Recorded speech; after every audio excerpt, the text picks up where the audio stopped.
Eccoci qua anche oggi, abbiamo titolato questa puntata Nella morsa del Covid, ma non parliamo però di aspetti sanitari, parliamo di aspetti molto più prosaici, parliamo di debiti, parliamo di finanza, parliamo del rapporto fra cittadini e banche in un momento particolare difficile come l'attuale. Lo facciamo con Serena Pomaro, avvocato specializzato in queste questioni, avvocato di Padova, e partirei proprio dallo spiegare com'è oggi la situazione dell'indebitamento di imprese private nei confronti del sistema creditizio.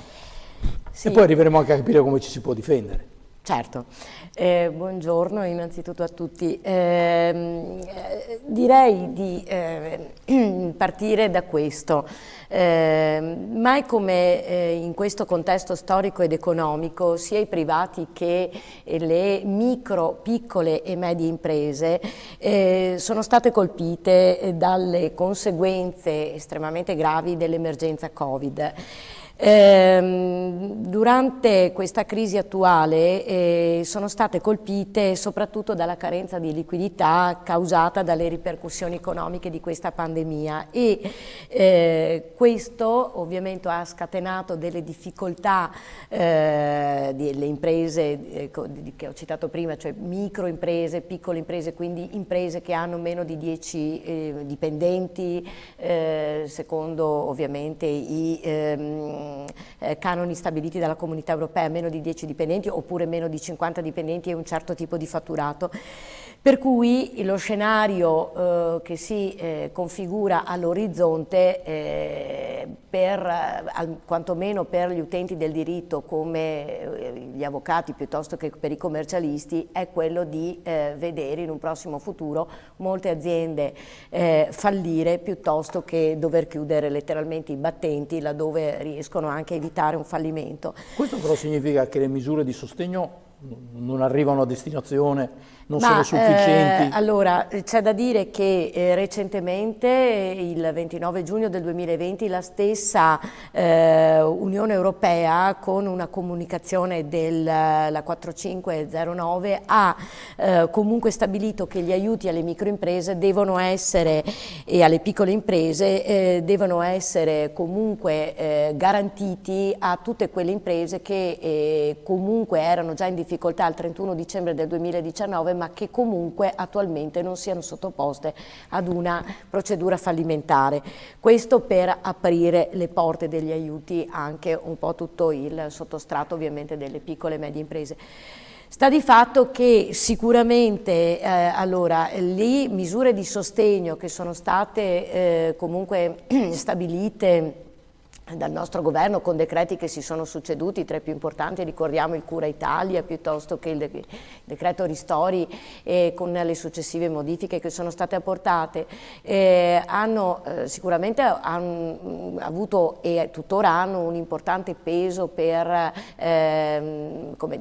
garantire degli aiuti finanziari ed economici alle imprese. Certo è che per accedere a questi aiuti è necessario avere determinati requisiti, il più delle volte questi requisiti non vi sono e quindi, così come anche, e apro una piccola parentesi e la chiudo, oltre agli aiuti vi sono anche altre misure a cui poter accedere per chiudere le varie posizioni debitorie, come le varie procedure per le crisi, per comporre le crisi da sovraindebitamento che sono previste dalla nostra legge fallimentare, poi attualmente riformata ancora nel 2019, che dovrà entrare in vigore prossimamente, si auspica dal 1° settembre del 2021. Ecco, mi scusi, Tuttavia, lei sta parlando ovviamente da esperta e da donna di legge. Sì. Nella sua esperienza c'è realmente questo rischio di introduzione del malaffare in questa situazione, vale a dire usura, per dirne una?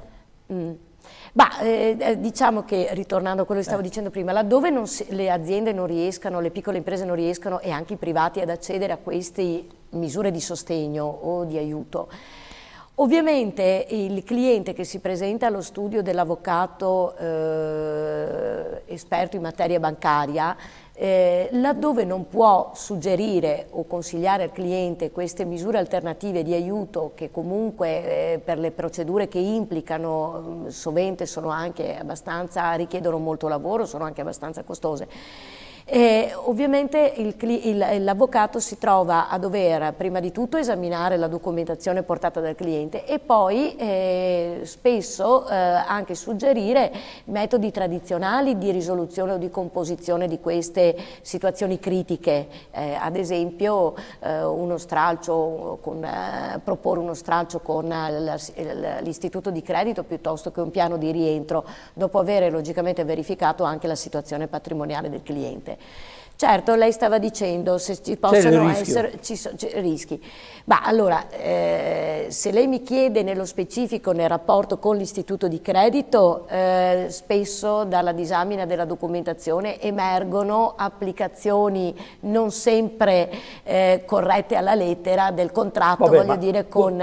D'accordo, ecco. Voglio dire, questo è un aspetto che riguarda i rapporti bancari, spesso che non sono proprio chiari. Sì. Era proprio parlare invece, voglio dire, di malavita organizzata, siccome da parte delle organizzazioni professionali si sta denunciando questo rischio, cioè che l'imprenditore, il piccolo imprenditore abbandonato un po' a se stesso, rischi di finire nelle braccia degli usurai. Volevo solo sapere se dalla sua esperienza questo...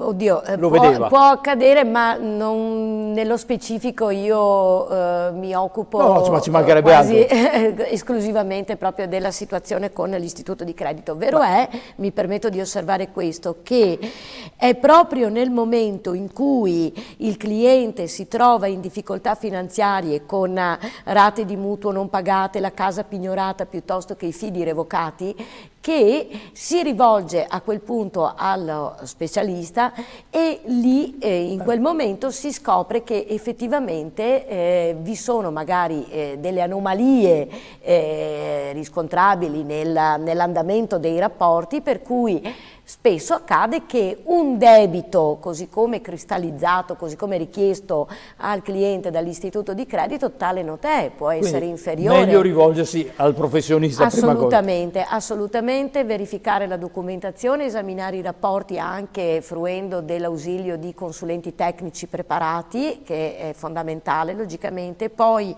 verificare se per esempio, non so, facciamo un esempio, un mutuo è invalidato da eccessi di richieste di garanzie piuttosto che dal superamento del tasso applicato, piuttosto che ancora nullo perché comunque stipulato con finalità di chiusura di altri pregressi debiti e via dicendo. Ecco, lei, quindi, se non sbaglio, ci sta dicendo, mi rifaccio ad una nota commedia musicale degli anni 60 di Gino Bramieri, che era "Anche i bancari hanno un'anima". In realtà non è così. Mi pare di capire che lei stia dicendo. Allora, non la persona fisica, ma l'istituto, il sistema. Direi che oggi come oggi ancora meno forse si riesce a trovare ancora un aspetto umano nel rapporto tra cliente e istituto di credito e soprattutto perché comunque il cliente al di là del fatto che è diventato un numero all'interno di un gestionale, all'interno dell'istituto di credito e magari anche parcheggiato all'interno di una specifica categoria, non so, di clienti, ma vi è anche il problema che gli istituti di credito che hanno già ereditato una situazione di difficoltà dei precedenti anni, soprattutto in questo periodo in cui si ritrovano con una enorme quantità di crediti da recuperare dovuti appunto alla impossibilità, alla difficoltà di regolare pagamento dei mutui piuttosto che di rientro del fido da parte delle imprese, eccetera. Hanno iniziato già da tempo, soprattutto a seguito anche di una direttiva della Comunità Europea, della BCE del 2017, a cedere in blocco con quella procedura che viene detta di cartolarizzazione enormi quantità di crediti deteriorati nei confronti della clientela, anche a valori sottostimati, per evidentemente sbloccare accantonamenti che erano stati posti all'interno della banca proprio a garanzia di questi crediti deteriorati, come era stato voluto dalla BCE già a partire dal 2017, e quindi per sbloccare questi accantonamenti. Per cui di fatto la banca diventa un intermediario? Di fatto la banca si libera dei crediti deteriorati e il nostro nuovo interlocutore normalmente è il gestore che lavora per un fondo piuttosto che, cioè per una società magari partecipata da un fondo internazionale piuttosto che ha acquisito a un prezzo stracciato una certa quantità di crediti deteriorati e con il quale si va a trattare per cercare di trovare una soluzione bonaria per comporre insomma una posizione debitoria. E ci sono i margini, perché se i bancari non hanno un'anima, immagino che i fondi di investimento i margini ci meno. Sono, sempre che tenendo conto che magari del fatto, dopo aver fatto una verifica a monte, voglio dire, della situazione del cliente, e quindi avere verificato che magari sia patrimonializzato e quindi sia attraverso, non so, una cessione dei suoi asset patrimoniali sia possibile comunque offrire un determinato importo per la chiusura tombale dei suoi debiti. Lei usa un termine corretto, patrimonializzazione, ma sì. Ciò fa pensare comunque ad un debitore che in ogni caso abbia le spalle coperte. Ecco, ma dalla parte dei poveri cristi, mi perdoni, proprio del cittadino che ha perso il lavoro, non riesce a rispettare le scadenze, lì c'è qualche speranza? Ci sono, oltre a fruire ovviamente delle misure di sostegno che soprattutto sono state previste negli ultimi decreti, sì, come dicevo all'inizio della trasmissione, ci sono varie procedure, tra cui quelle per la composizione della crisi da sovraindebitamento a cui si può accedere, benché abbastanza costose comunque, per evidentemente chiudere tombalmente tutti i propri debiti collegati, non lo so, alle posizioni aperte con l'Agenzia delle Entrate piuttosto che con un istituto di credito, e questo anche per una composizione relativa all'intero nucleo familiare. Quindi per concludere, lei ci sta dando una speranza. Sì, una possibilità. Assolutamente. La speranza però, e quello che mi auguro per il futuro, è che comunque al di là del contenzioso bancario, quindi quello che si apre all'interno, ovviamente avviando una causa in tribunale piuttosto che accedendo anche alla mediazione, all'istituto della mediazione che era stato previsto anni fa proprio per evitare di voglio dire, ingrossare il contenzioso davanti al tribunale relativo ovviamente alle questioni bancarie, comunque vengano costruite altre come dire, forme di definizione di queste posizioni, ovviamente prevedendo il rapporto tra banca e cliente attraverso professionisti qualificati, ma cercando di creare una comfort zone dove il cliente e la banca possa risolvere le controversie attraverso forme alternative, insomma, che non siano quelle tradizionali della causa piuttosto che della mediazione, piuttosto che della composizione della situazione dopo che è arrivato il pignoramento immobiliare e quindi insomma la situazione si sia cristallizzata in una fase molto critica. Grazie a Serena Pomaro, avvocato. Insomma, la conclusione è: bisogna ricostituire il rapporto fra istituti di credito cliente e cittadino.